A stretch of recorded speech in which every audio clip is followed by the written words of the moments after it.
तुलसी मालिस्तार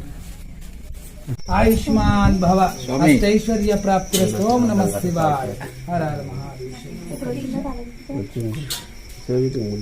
देवलो बाल उग्र लक्ष्मी नरसिंह स्वामी की जय देवलो बाल उग्र नरसिंह स्वामी की जय బాల ఉగ్ర లక్ష్మీ నరసింహస్వామి అంటే ఎర్రవరం బాల ఉగ్ర లక్ష్మీ నరసింహస్వామి చెంత అద్భుతంగా అమోఘంగా దర్శన భాగ్యం జరిగింది. ఒకవేళ దేవాలయం బంద్ అయిపోయిన తర్వాత కూడా కమిటీ మెంబర్స్ చాలా విలువ గౌరవాలు ఇస్తూ మా గౌరవం మాకు ఇస్తూ మా రెస్పెక్ట్ మాకు ఇస్తూ ప్రతి ఒక్క దగ్గర ఒక్కొక్క గుండుకు ఒక్కొక్క దేవుడు అన్నట్టుగా అసలు చెప్పలేనంత మంది దేవతలు 96 కోట్ల మంది దేవతలు వెలిసినటువంటి క్షేత్రమనాలనా మరి ఏమనాలో తెలియదు కానీ అలా మహాక్షేత్రం ఇక్కడ నాగేంద్రుడు స్వయంభూ ఆ నాగేంద్రుని మీదనే ఆ స్వామి నిద్రపోతారు.